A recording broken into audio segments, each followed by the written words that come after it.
2025년 4월, 트럼프는 전 세계에 관세 폭탄을 던졌습니다. 일본은 마치 기다렸다는 듯이 일본이 가장 잘할 수 있는 전략을 꺼내들었습니다. 바로 마지막까지 미국 편에 서겠다는 이른바 라스트 프렌드 전략. 과연 이 전략은 일본 경제의 탈출구가 될 수 있을까요? 재팬인사이드, 지금 바로 시작하겠습니다. 한일재단에서 자문교수를 맡고 있고요. 한국외대에서 일본 경제를 가르치고 또 연구하고 있는 이창민입니다. 2025년 2월 7일 트럼프 대통령과 이시바 총리는 다정하게 악수를 나누며 미일 정상회담이 열렸습니다. 그날 이시바 총리는 트럼프에게 4가지 선물을 안겼습니다. 첫 번째, 미국에 대한 직접 투자를 1조 달러 규모로 확대하겠다는 약속. 두 번째, 일본 제철의 US 스틸 인수권을 직접 투자가 아니라 우회 투자로 전환하겠다는 입장 표명. 세 번째, 미국산 LNG 수입 확대. 네 번째, 2027년까지 방위비를 지금의 2배로 증액하겠다는 약속입니다. 결과만 보면 상당히 양보한 회담처럼 보입니다. 하지만 일본은 이 회담에서 브랜드를 하나 만들었습니다. 바로 라스트 프렌드 전략입니다. 여기서 한 사람의 이름이 등장합니다. 아카자와 료세이, 이시바 내각의 경제재생 담당 대신입니다. 그는 이시바 총리가 담배와 아카자와는 끊기 힘들다고 할 정도의 최측근입니다. 실제로 2월 7일 정상회담 직전까지 일본 외무성, 방위성, 경제산업성은 트럼프 대응 시나리오를 매일 작성하고 회의를 했었습니다. 그 핵심 자리에 있었던 인물이 바로 이 아카자와입니다. 그가 제안했습니다. 아베 전 총리는 트럼프의 첫 번째 친구, 즉 퍼스트 프렌드 전략으로 실리를 얻었습니다. 이번에는 마지막까지 트럼프의 옆을 지키는 최후의 친구, 즉 라스트 프렌드 전략으로 가야 합니다. 그런데 회담 한 달 뒤에 일본은 예상치 못한 사태를 맞이합니다. 최대 대미 투자국임을 강조하며 관세 대상에서 제외해줄 것을 미국에 설득해온 일본. 하지만 결국 24% 상호 관세 대상에 오르면서 트럼프 행정부의 관세 폭탄을 피하지 못했습니다. 결국 일본 언론이 이시바를 비판하기 시작합니다. 정상회담은 대체 뭐였냐? 퍼스트 프렌드도 아니고 라스트 프렌드도 아니고 이건 그냥 뒤통수를 맞은 거다. 그럼에도 불구하고 미국이 지정한 5개 우선 협상국, 즉 일본, 한국, 영국, 호주, 인도 중에서 일본이 가장 먼저 협상 개시를 요청합니다. 그럼에도 양국은 되도록 조기에 합의를 이뤄 정상들이 발표할 수 있도록 하자는데 뜻을 모았습니다. 閣僚級協議の推移を見ながら、私自身、最も適切な時期に訪米をし、トランプ大統領と直接会談するということを当然考えておるものでございます。 우리는 여기서 질문 하나를 던질 수 있습니다. 왜 일본은 가장 먼저 협상을 하려고 한 것일까요?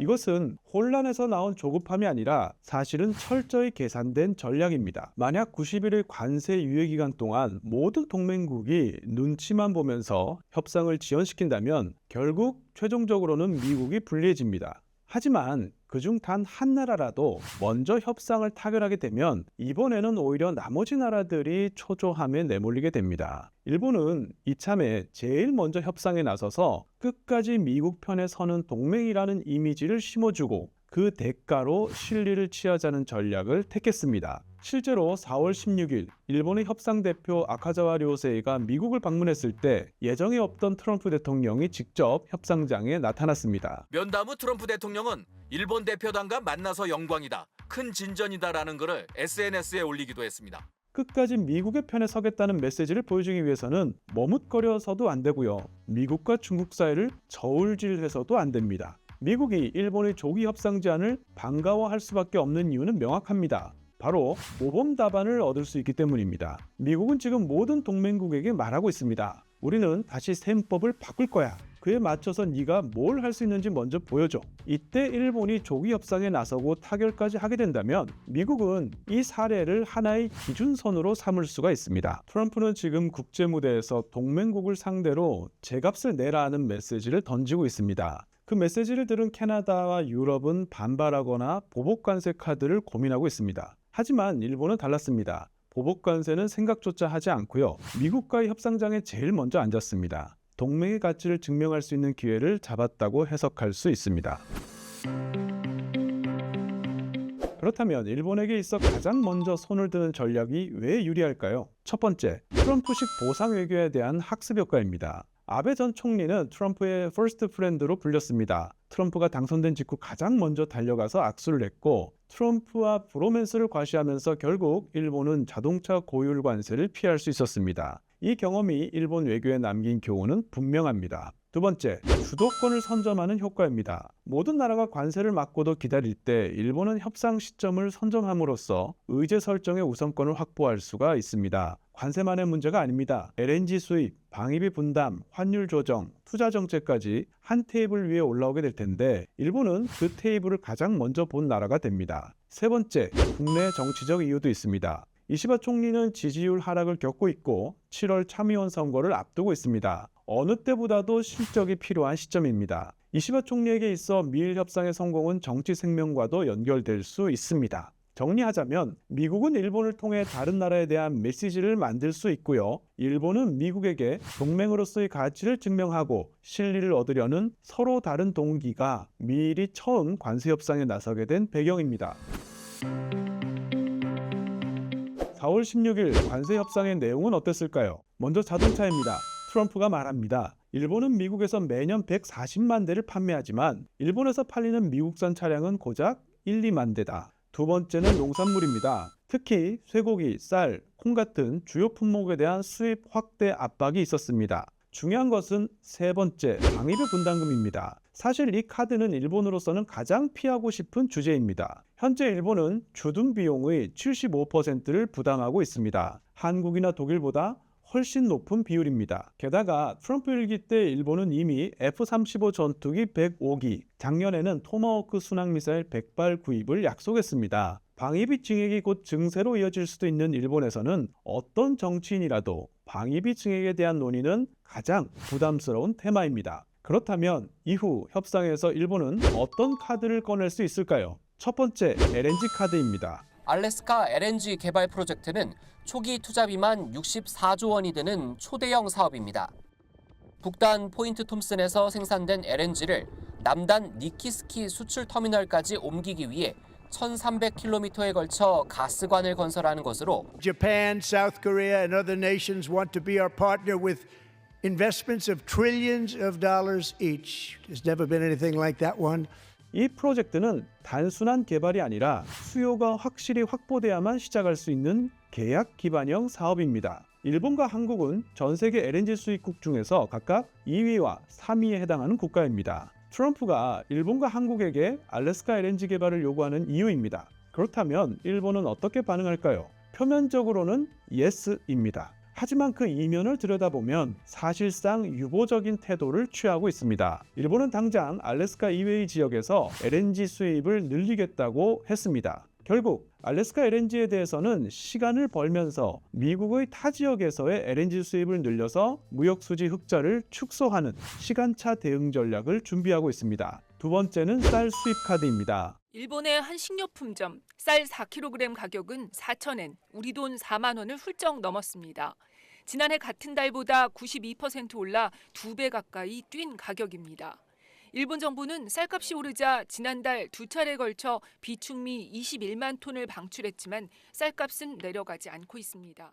이러한 상황에서 일본 정부는 쌀 수급 안정을 위해 미국산 쌀 수입 확대를 검토하고 있습니다. 현재 일본은 매년 약 77만 톤의 쌀을 무관세로 수입하고 있습니다. 이 중 약 45%가 미국산입니다. 그러나 주식용쌀의 수입에는 연간 10만 톤의 상한이 설정되어 있어서 이를 확대하는 방안이 논의되고 있습니다. 세 번째는 미국채 메가카드입니다. 일본은 미국채를 가장 많이 보유하고 있는 국가입니다. 그래서 어떤 사람은 일본이 가지고 있는 이 미국채를 매각해서 미국의 금융시장을 흔들 수 있기 때문에 이 방식을 협상 카드로 쓸 수 있지 않느냐라고 하지만 이는 매우 비현실적입니다. 일본이 미국채를 대규모로 매도하면 어떤 일이 벌어질까요? 일단 미국 국채 금리가 급등합니다. 그리고 달러가 약세로 돌아서고 상대적으로 엔화 가치는 급등합니다. 이렇게 되면 일본은 수출 경쟁력 하락, 기업 수익 감소, 그리고 주가 하락, 실물 경기 위축이라는 삼중고에 직면하게 됩니다.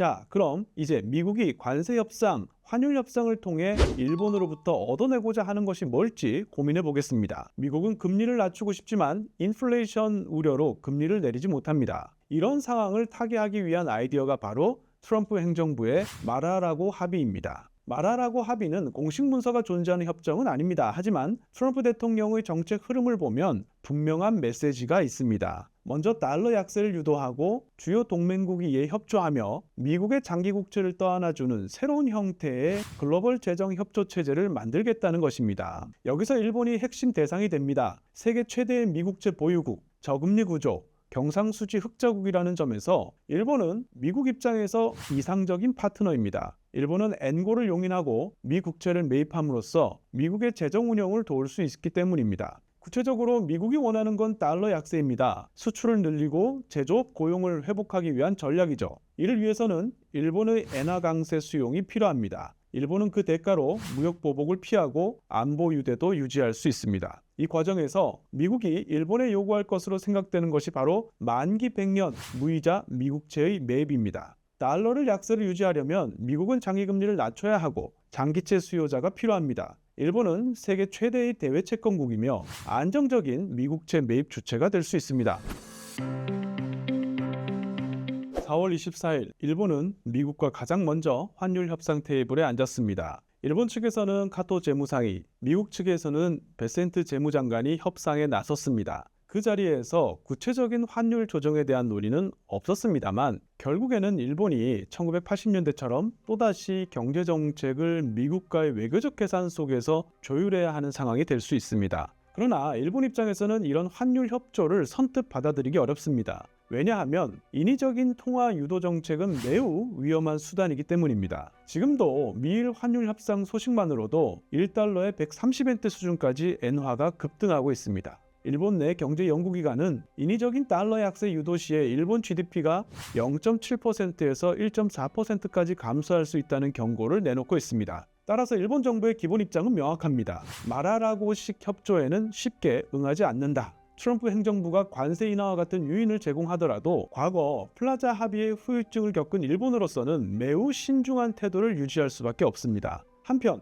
최근 트럼프 대통령은 미 연준 의장인 제롬 파월을 공개적으로 해임하겠다고 위협하면서 금리 인하 압박을 본격화하고 있습니다. And I'm not happy with him. I let him know it, and if I want him out, he'll be out of there real fast, believe me. 문제는 이러한 트럼프의 압박이 금융시장 전체에 미국 자산 불신이라는 파장을 만들고 있다는 점입니다. 실제로 관세 발표 이후 미국 주식과 국채가 동반 하락했고 달러 인덱스까지 약세를 보이면서 셀 USA 분위기가 형성되었습니다. 미국의 모든 자산이 위험 자산화되고 있다는 해석이 등장한 이유입니다. 이런 상황에서 일본이 만약 금리를 인상하게 되면 어떤 일이 벌어질까요? 그간 20년 넘게 지속된 제로금리 기조하에서 일본 자금은 해외로 흘러갔습니다. 그런데 최근 금리가 0.5%까지 인상되면서 일본의 연기금과 보험사, 대형은행들이 해외 자산을 정리하고 일본으로 자금을 유턴시키려는 움직임이 보이기 시작합니다. 한국은행에 따르면 2024년 기준 일본의 해외 투자 자산은 약 506조엔, 한국 GDP의 2배가 넘는 금액입니다. 이 자금이 본격적으로 일본 국내로 들어오게 되면 세계 금융시장 전체의 변동성이 커질 수밖에 없습니다. 지금 이 국면에서 일본이 원하는 것은 안정적이고 예측 가능한 금리 조율 협상입니다.